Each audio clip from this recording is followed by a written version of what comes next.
J'ai décidé de me lancer un défi, créer une vidéo par jour pendant 30 jours. Si je veux réussir dans le milieu de la création de contenu, alors me pousser à créer un contenu chaque jour, c'est vraiment, à mon sens, la meilleure manière de réussir et d'atteindre cet objectif, ou au moins de m'en rapprocher le plus possible.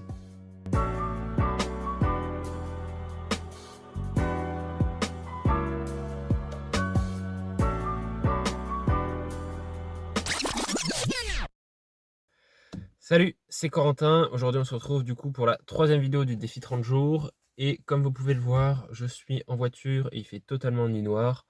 Pour contextualiser très rapidement, j'ai passé une nuit de merde, clairement, entre la chaleur, les moustiques et tout le reste.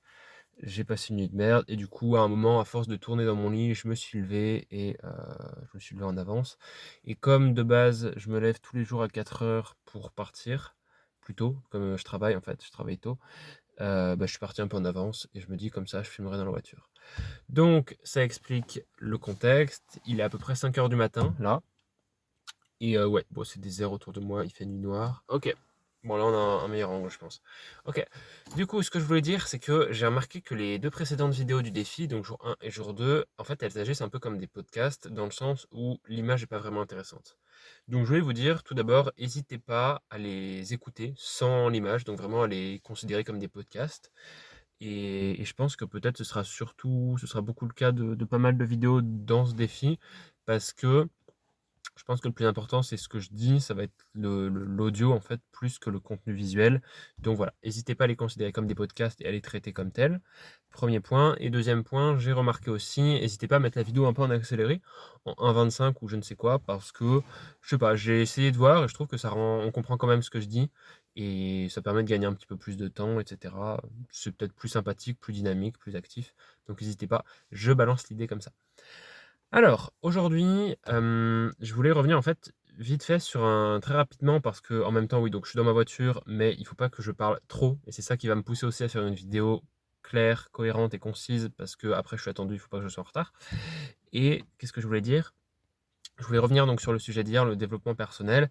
Hier, j'ai expliqué un petit peu pourquoi ou en quoi le développement personnel c'est si important pour moi, mais c'est vrai que j'ai peut-être pas forcément développé, mmh, en quoi, enfin, quelle est la capacité du développement personnel en fait à te développer personnellement? Je ne sais pas si c'est clair ce que je dis, mais comment est-ce que une telle pratique peut être véritablement capable de transformer ça? Et je pense que peu importe ce qu'on fait dans la vie, à partir du moment où on s'en donne les moyens, où on fait des efforts et on travaille avec acharnement, ça marche. Enfin, ça marche. Il y a plus de chances de réussir. C'est-à-dire que, c'était quoi? Heu, la constance bat le talent. Je crois que c'est ça la citation et je suis pas sûr, dans le sens où la régularité, le fait de s'entraîner régulièrement, hem, c'est plus fort que juste le talent de réussir dans un domaine précis et pour moi, c'est un peu pareil avec le développement personnel. C'est-à-dire que en fait, c'est horrible ce plan, j'ai l'impression que vous me voyez tout tordu. Attendez, je vais le remettre mieux là. Ouais, c'est bizarre. Ah tiens, une voiture. J'espère que je suis bien garé sur le bas-côté sans me faire écraser.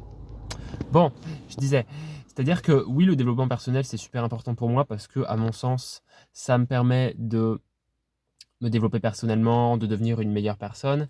Mais c'est aussi, et c'est ça que je pense que j'aurais dû peut-être un peu plus développer hier, c'est aussi que je crois en les résultats possibles du développement personnel. Si je ne croyais pas en la méthode, tant pis, ça ne marcherait pas.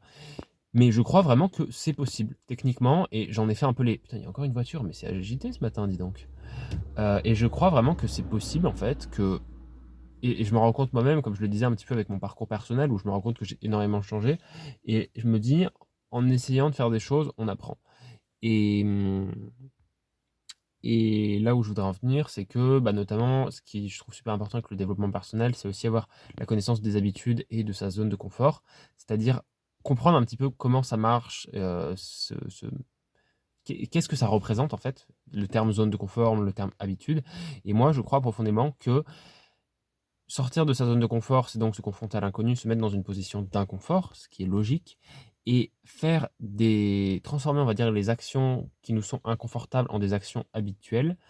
Ça va nous aider à débloquer, on va dire, certaines compétences qui vont nous aider à nous améliorer. Je te donne un exemple parce que j'ai l'impression que ce que je dis, c'est très abstrait. Imaginons, c'est un exemple que je prends très souvent, j'ai peur de parler à l'oral et ça me fait très peur. Et ben, je pense que si tous les jours, à petite dose, je me force à parler à l'oral, devant un public, devant des gens, ça va plus devenir un acte qui fait vraiment peur, qui me terrifie, ça va devenir une habitude. Et l'habitude on n'aura pas la même considération de cette habitude parce que ça viendra, ça fera partie de notre routine, en fait. Et à force, on s'y habituera et on oubliera que ça nous faisait peur et juste le fait de s'y habituer et de s'habituer justement à sortir de sa zone de confort et d'apprendre continuellement tous les jours pour ça va nous aider et ça va nous aider un peu à vaincre cette peur et à améliorer notre aisance à l'oral. Et ça fait partie un petit peu de ce défi. Pourquoi je fais ce défi 30 jours tous les jours? En fait, quel est le fondement de tous les jours? C'est ce côté, j'ai pas envie de, enfin, comment dire? Tous les jours, parce que tous les jours, je me pousse à sortir de ma zone de confort. Et on m'a posé la question en privé: «Est-ce que tu vas tourner toutes tes vidéos à l'avance, 30 vidéos à l'avance et après tu les posteras une par une?» Et non, c'est pas du tout le fondement, le but de ce défi. Ce défi, c'est vraiment de m'obliger tous les jours, pendant 30 jours, d'allumer une vidéo, enfin de démarrer une vidéo en face de moi et de me pousser à sortir de ma zone de confort, à parler pour que pardon, je reprends, pour que ça devienne une habitude et que ça me fasse beaucoup moins peur et que je considère pas ça avec la même hésitation, le même «Oh là là, mince, je sais pas quoi dire» et cetera. Non, que je sois devenu habitué parce que je l'ai fait des dizaines et des dizaines de fois. C'est un peu ça l'objectif. Bref, je vais vous laisser là parce que je vois l'heure qui tourne. Merci d'avoir regardé cette courte vidéo. Je vous souhaite à toutes et à tous une très bonne journée. On se retrouve demain pour la suite de ce défi comme d'habitude. Et puis voilà, portez-vous bien. C'était Corentin. Salut!